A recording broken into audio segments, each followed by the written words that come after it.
Good morning, everyone. Thank you for coming on very short notice. A series of announcements to make. I'm joined, of course, by our Finance Director, Rob DeBow, the Chief Education Officer for the City of Philadelphia, Lori Shore, and the Deputy Mayor for Economic Development, Alan Greenberger. A week ago, Superintendent William Hite said Philadelphia Public Schools could not safely open on September 9th without a firm commitment of $50 million so that he could then hire back about 1,000 school district employees between now, which technically is tomorrow, and the opening day of school. You'll recall that 3,800 people were laid off over the past few months. Today, as the mayor of this great city, I'm here to say that I will not risk a catastrophe. We will avoid this disaster. I am committing to our students, our parents, our citizens today that schools are going to open on time and safely on September 9th. Children are going to continue their education. I'm not going to allow this crisis to ruin the start of what is certainly a promising school year for our students.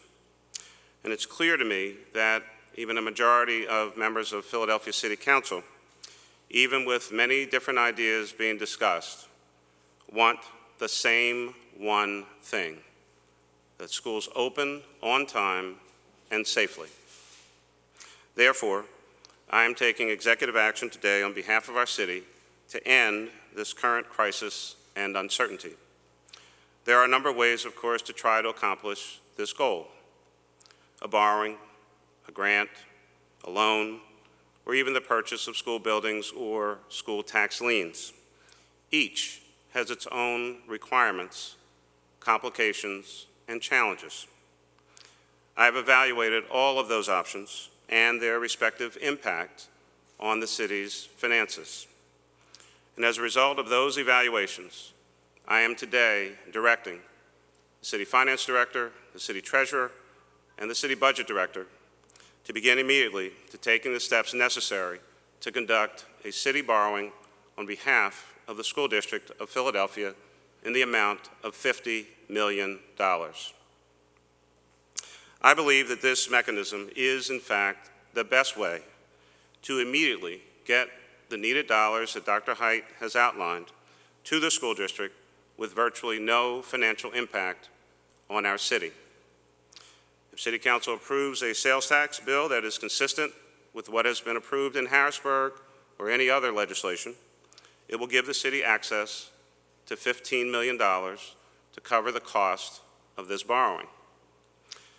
If Council fails to act, either the costs of the borrowing will be borne by our city's general fund, and unfortunately that will cause significant budget deficits in our budget and five-year plan, or even worse, failure to act will deprive our school children of a sustainable funding source because of a dispute over how best to fund our city pension plan. Our school children did not create the city's pension problems, nor are they responsible for the school district's funding problems. They should not suffer as we try to resolve those issues. They should not be pawns in a political chess match of leverage and strategy. The state legislation, while not perfect, does provide $400 million to our pension plan over the next 10 years, while also providing $600 million in education funding over the course of the next 5 years. These are significant new funds for education and pensions. Secondly, today I will have this letter hand-delivered to Dr. Hite at the school district, informing him of the city's commitment and asking him to immediately begin the process of hiring back the 1,000 or so school district employees whose return, in Dr. Hite's opinion, will ensure that schools open on time and safely.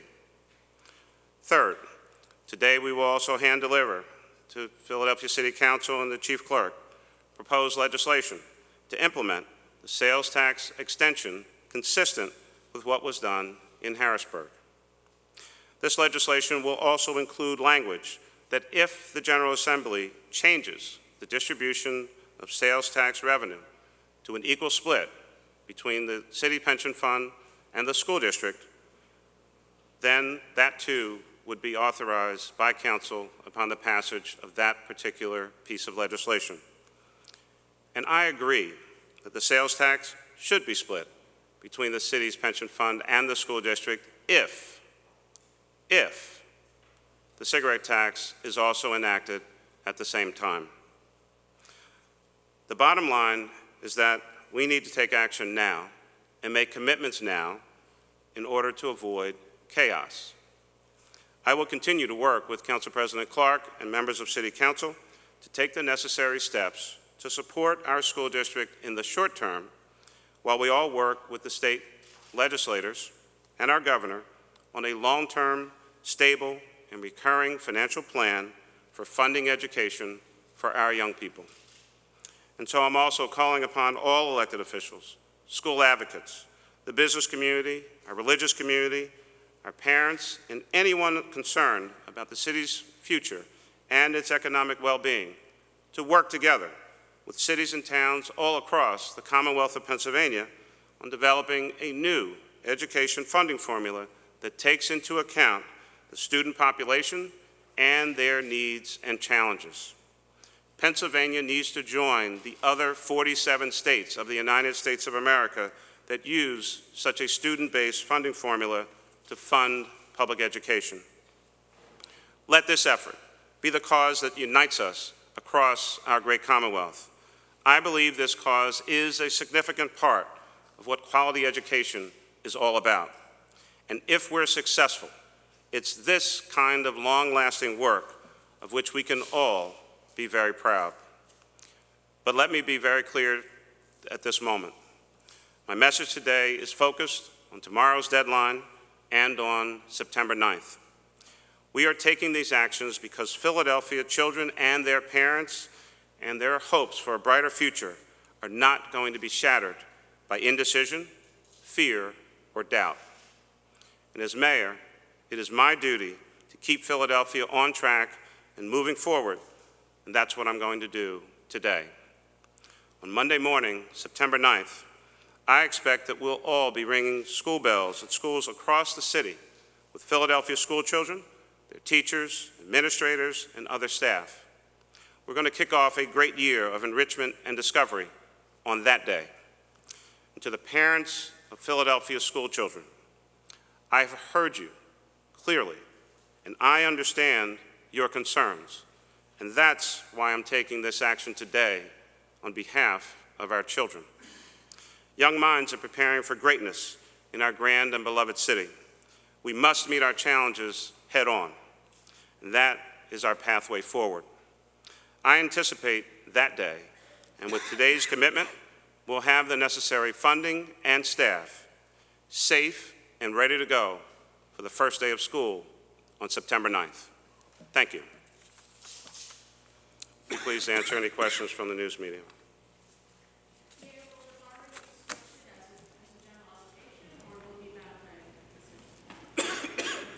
Couldn't hear the last part of your question. Is the borrowing going to be backed by the general obligation of the city? Yes. When is the estimated date of sale? Don't have those details here at the moment. It takes some time to put that kind of transaction together, but certainly it'll be relatively soon. The important issue today is, as Dr. Hite pointed out 1 week ago today, is that he needed a very firm commitment for those dollars and never anticipated that they would actually show up, the $50 million, the next day or the next week. What he needs to know is that he can be ready to go today or tomorrow to start calling people back. And it is my expectation with this letter of commitment and today's announcement that that process can start. Then, simultaneously, Finance Director, the Treasurer, and the Budget Director, as they have done numerous times, will then put together the structure for a borrowing. Mayor, can you, I just want to make sure I'm understanding clearly. Since it's an executive order, you don't need council to do anything from this point, or do you still need something from the council to move forward with the borrowing? It's not an executive order. And when we do the various borrowings that we do, depending on the structure, there very well could, in fact, be a need for approval of the ultimate transaction. Again, should the sales tax be approved, then of course we automatically have a separate funding source for repayment of this particular borrowing. If not, as I mentioned in my remarks, then the general fund would have to be the repayment vehicle and mechanism in that particular regard. I can't imagine, though, ultimately a scenario where we as a city would not rally around the school district and, more importantly, our students to make sure that those funds are provided. But we can certainly start the process of putting a borrowing and a financing together. Has Council President Clark agreed to this? Have you talked to him about whether or not he's on board with this plan?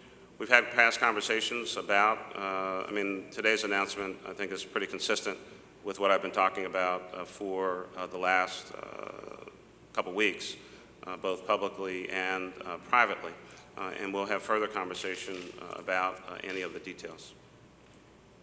Do you plan to deal with maintenance of efforts going forward? Again, as you know, we've highlighted in the past, one of the challenges that we faced in the legislation that was passed, we asked for provisions to deal with maintenance of effort.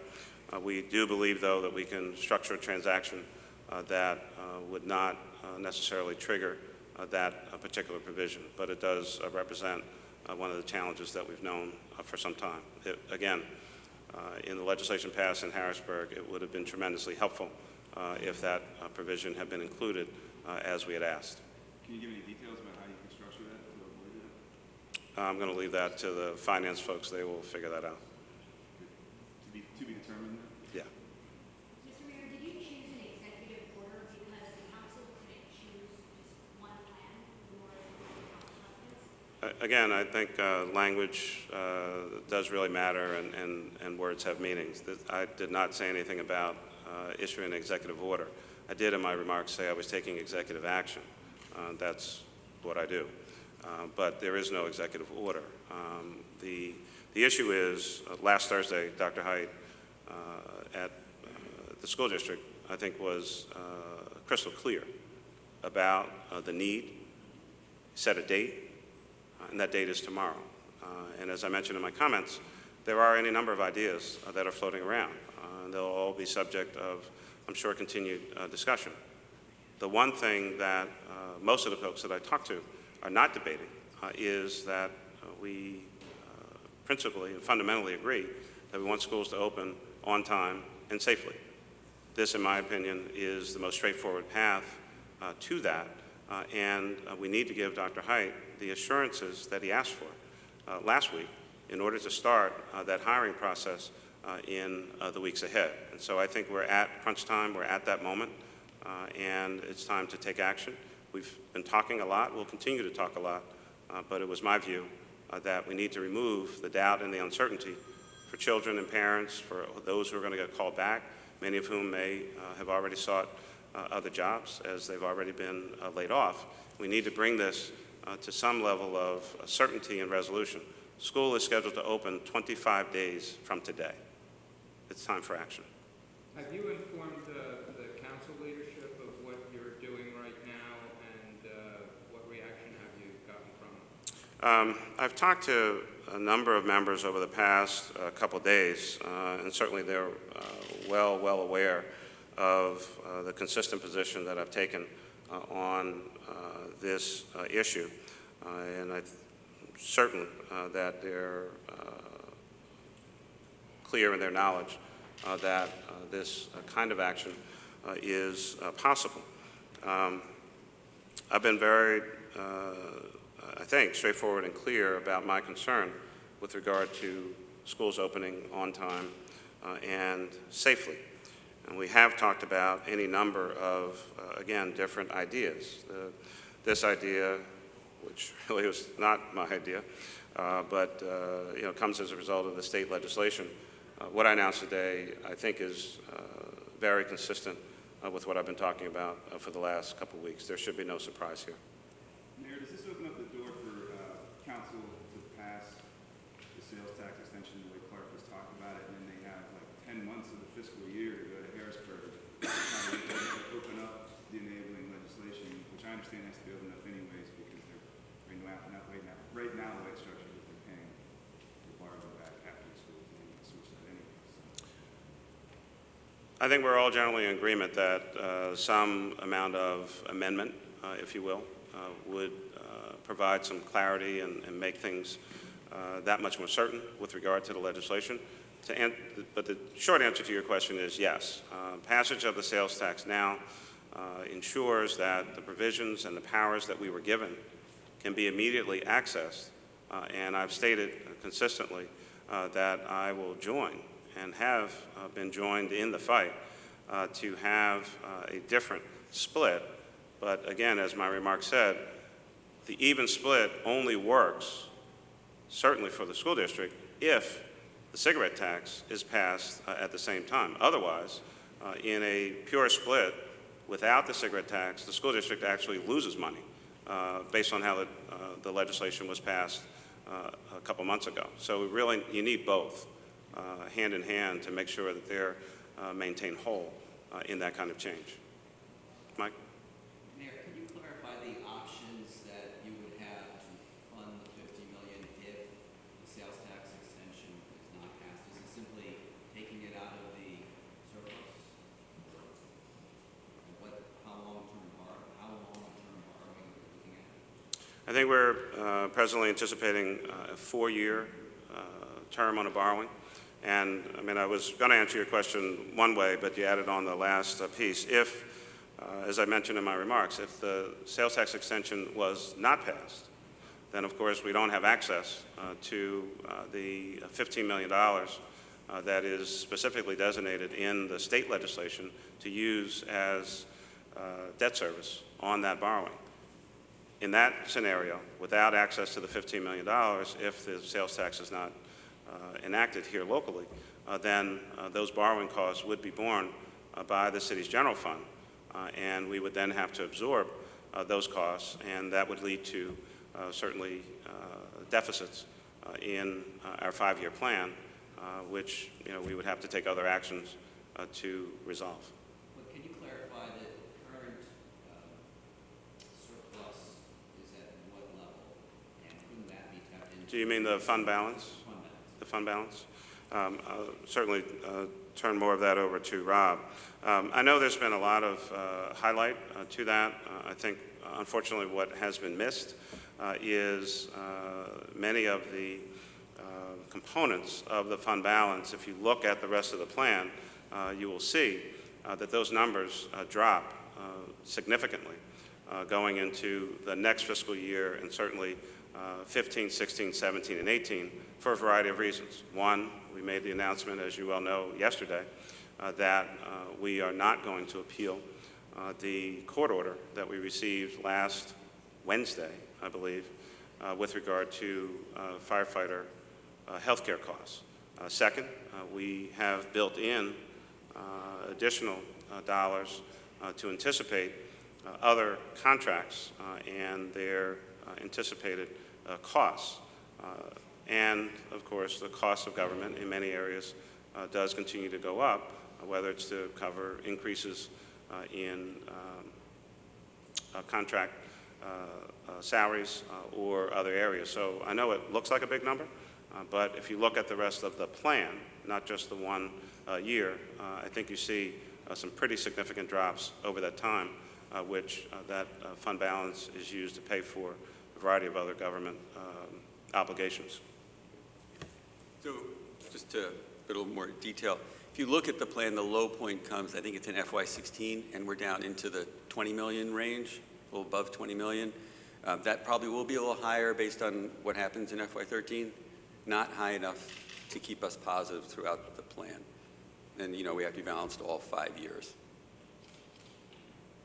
And Rob, as long as you're there, when you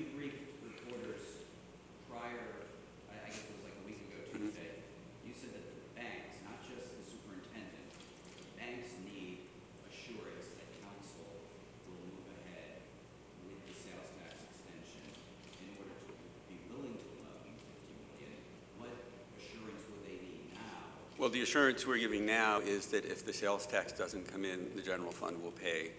I mean, either way, the general fund pays, and it's just a matter of whether the sales tax comes in to compensate us for the debt service payments or it doesn't. So there are assurances that the general fund will make those payments. Sufficient. Yes. Just like a regular general obligation bond. Okay, last question.